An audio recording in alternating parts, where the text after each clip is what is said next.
Assalamu alaikum. Welcome to Zida's Recipes. നമ്മൾ ഇന്ന് bread വെച്ചിട്ട് സിമ്പിൾ ആയിട്ട് തയ്യാറാക്കാൻ പറ്റുന്ന നല്ലൊരു റെസിപ്പിയാണ് കേട്ടോ ചെയ്യുന്നത്. വെറും 5 മിനിറ്റ് മതി നമുക്ക് ഈ ഒരു സ്നാക്ക് റെഡിയാക്കാൻ വേണ്ടിയിട്ട്. പക്ഷേ അതിൻ്റെ ടേസ്റ്റ് ആണെങ്കിലോ സൂപ്പറാണ്. നമുക്ക് ഈ ഒരു റെസിപ്പി എങ്ങനെ ചെയ്യുന്നതെന്ന് നോക്കാം. വീഡിയോയിലോട്ട് പോവാം. വീഡിയോയിലോട്ട് പോകുന്നതിന് മുന്നായിട്ട് നിങ്ങൾ ഈ ഒരു ചാനൽ ഇതുവരെ സബ്സ്ക്രൈബ് ചെയ്തിട്ടില്ല എന്നുണ്ടെങ്കിൽ ഒന്ന് സബ്സ്ക്രൈബ് ചെയ്യണേ. കൂടെ കാണുന്ന ബെലൈക്കൺ കൂടി ഒന്ന് എനാബിൾ ചെയ്യുക. അങ്ങനെയാണെങ്കിൽ ഞാനിടുന്ന പുതിയ വീഡിയോസ് നിങ്ങൾക്ക് നോട്ടിഫിക്കേഷനായിട്ട് കിട്ടും. അപ്പോൾ നമുക്ക് ഈ ഒരു സ്നാക്ക് ഉണ്ടാക്കാൻ വേണ്ടിയിട്ട് ഇത്രയും ഇൻഗ്രീഡിയൻസ് ആണ് വേണ്ടത്. ഞാനിവിടെ ഒരു സവാളയാണ് എടുത്തിട്ടുള്ളത്. അത് നന്നായിട്ടൊന്ന് കൊത്തി അരിഞ്ഞിട്ടുള്ളതാണ്. അതുപോലെ തന്നെ കുറച്ച് മല്ലിയിലും കറിവേപ്പില എടുത്തിട്ടുണ്ട്. പിന്നെ ഒരു 1/2 ടീസ്പൂൺ ഇഞ്ചി ചെറുതായിട്ടൊന്ന് അരിഞ്ഞെടുത്തിട്ടുണ്ട്. ഒരു പച്ചമുളകും ചെറുതായിട്ട് അരിഞ്ഞെടുത്തിട്ടുണ്ട്. ഇത്രയാണ് നമുക്ക് വേണ്ടത്. ഇത് എല്ലാതും കൂടി നമുക്കൊന്ന് ഒരു ബൗളിലോട്ട് ഇട്ട് കൊടുക്കാം.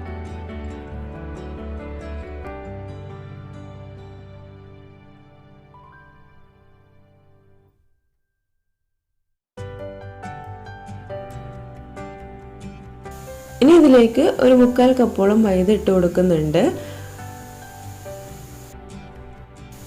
ഇനി ആവശ്യമായിട്ടുള്ള മസാലകൾ കൂടി ഇട്ട് കൊടുക്കാം.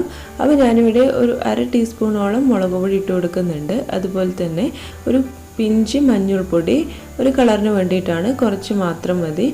അതുപോലെ തന്നെ നമുക്ക് ഇതിലേക്ക് മെയിൻ ഇൻഗ്രീഡിയൻ്റ് ആയിട്ട് ചേർക്കാനുള്ളത് ചിക്കൻ മസാലയാണ്. അപ്പോൾ ഒരു ചിക്കൻ മസാല ഒരു 1/2 ടീസ്പൂണോളം ചേർത്ത് കൊടുക്കുന്നുണ്ട്. പിന്നെ നമുക്കിതിലേക്ക് ആഡ് ചെയ്യാനുള്ളത് ഗരം മസാലയാണ്. 1/4 ടീസ്പൂണോളം ഗരം മസാല കൂടി ആഡ് ചെയ്ത് കൊടുക്കാം. ഇത്രയേ ഉള്ളൂ. ഇനി നമുക്ക് ഇതിലേക്ക് ആവശ്യമായിട്ടുള്ള ഉപ്പും പിന്നെ നമ്മൾ ഇതൊന്ന് കുഴച്ചെടുക്കാനുള്ള വെള്ളം കൂടി ഒഴിച്ചു കൊടുത്തതിന് ശേഷം നന്നായിട്ടൊന്ന് മിക്സ് ചെയ്തെടുക്കാം. അപ്പം വെള്ളം ഒഴിച്ചു കൊടുക്കുന്ന സമയത്ത് വളരെ കുറച്ച് മാത്രം ഒഴിച്ചു കൊടുത്തിട്ട് നന്നായിട്ടൊന്ന് മിക്സ് ചെയ്തെടുക്കുക. ആവശ്യമുണ്ടെന്നുണ്ടെങ്കിൽ മാത്രം നമുക്ക് കൂടുതലായിട്ട് വെള്ളം ഒഴിച്ചു കൊടുക്കാം. അപ്പോൾ ഞാനിവിടെ ഒരു 1/4 കപ്പ് മൈദയ്ക്ക് 1/2 കപ്പ് വെള്ളമാണ് യൂസ് ചെയ്തിട്ടുള്ളത് കേട്ടോ. ആ ഒരു പരുവത്തിലാണ് നമുക്ക് വേണ്ടത്. നന്നായിട്ട് ലൂസായിട്ടുള്ള ഒരു ബാറ്റർ അല്ല നമുക്ക് വേണ്ടത്, കുറച്ച് തിക്കായിട്ടുള്ള ബാറ്ററാണ് വേണ്ടത്. അപ്പോൾ നമുക്കൊരു 1/2 കപ്പ് അല്ലെങ്കിൽ ഒരു 1/2 കപ്പ് പ്ലസ് ഒരു ടേബിൾ സ്പൂൺ അത്രയും വെള്ളം മതിയാവും. അപ്പോൾ നമ്മളൊന്ന് ഇതൊന്ന് മിക്സ് ചെയ്ത് നോക്കിയതിന് ശേഷം ആഡ് ചെയ്ത് കൊടുത്താൽ മതി. അപ്പോൾ നമ്മുടെ മസാല ഇവിടെ റെഡി ആയിട്ടുണ്ട്. ഇനി നമുക്ക് ഇതിലേക്ക് ആവശ്യമായിട്ടുള്ള ബ്രെഡ് ഒന്ന് കട്ട് ചെയ്തെടുക്കണം. അപ്പോൾ അതിനായിട്ട് ഞാനിവിടെ ഒരു ബ്രെഡ് 4ആയിട്ട് ഇതുപോലെ ഒന്ന് സ്ക്വയർ ആയിട്ടൊന്ന് കട്ട് ചെയ്തെടുത്തിട്ടുണ്ട്. ഇതുപോലെയാണ് നമ്മുടെ ഈ ഒരു സ്നാക്കിലോട്ട് ബ്രെഡ് വേണ്ടത്. ഇനി നമുക്ക് ഇതൊന്ന് ഫ്രൈ ചെയ്തെടുക്കാം.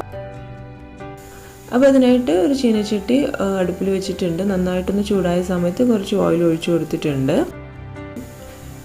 ഇനി നമുക്കിതിലേക്ക് ബ്രെഡ് ഒന്ന് മസാലയിൽ മുക്കിയിട്ടൊന്ന് പൊരിച്ചെടുക്കണം. അപ്പോൾ ഇതുപോലെ ഒന്ന് ബ്രെഡ് മാവിലോട്ടൊന്ന് ഇട്ട് കൊടുത്തതിന് ശേഷം നന്നായിട്ടൊന്ന് മാവ് എല്ലായിടത്തേക്കും ഇതുപോലെ ഒന്ന് കവർ ചെയ്ത് കൊടുക്കണം. എന്നിട്ട് ബ്രെഡ് ഒന്ന് ചൂടായ എണ്ണയിലിട്ടൊന്ന് പൊരിച്ചെടുക്കാം. ബ്രെഡിൻ്റെ 2 ഭാഗവും നന്നായിട്ടൊന്ന് മൊരിച്ചെടുക്കണം. നല്ല ബ്രൗൺ കളറാവുന്ന സമയത്ത് നമുക്ക് എണ്ണയിൽ നിന്നും കോരാം.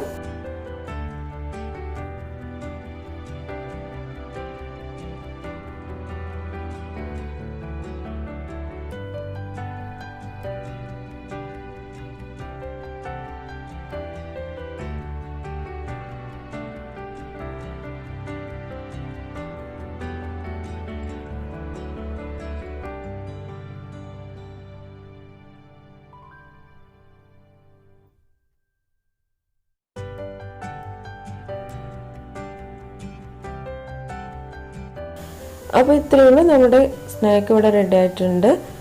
നല്ല ടേസ്റ്റി ആയിട്ടുള്ള ഈസി ആയിട്ട് ഉണ്ടാക്കാൻ പറ്റുന്ന സ്നാക്കാണ്. നമുക്ക് നോമ്പ് തുറക്കുന്ന സമയത്തൊക്കെ കഴിക്കാൻ വേണ്ടിയിട്ട് പെട്ടെന്ന് ഉണ്ടാക്കാൻ പറ്റുന്ന നല്ലൊരു ഈസി റെസിപ്പിയാണ്. എന്നാൽ ടേസ്റ്റിന് ഒരു കോംപ്രമൈസും ഇല്ല, നല്ല സൂപ്പർ ടേസ്റ്റുമാണ്. അപ്പോൾ എല്ലാവരും ഈ ഒരു റെസിപ്പി മറക്കാതെ ട്രൈ ചെയ്ത് നോക്കണേ. അതുപോലെ തന്നെ നിങ്ങളുടെ ഫീഡ്ബാക്കുകളൊക്കെ അറിയിക്കണം കേട്ടോ. എന്നും പറയുമ്പോൾ നമ്മുടെ ചാനൽ സബ്സ്ക്രൈബ് ചെയ്യാൻ മറക്കരുത്. കൂടെ കാണുന്ന ബെല്ലൈക്കൺ കൂടി ഒന്ന് എനാബിൾ ചെയ്യുക. അപ്പോൾ എന്തായാലും നമുക്ക് അടുത്തൊരു വീഡിയോയിൽ പുതിയ റെസിപ്പിയുമായിട്ട് കാണാം. Thank you.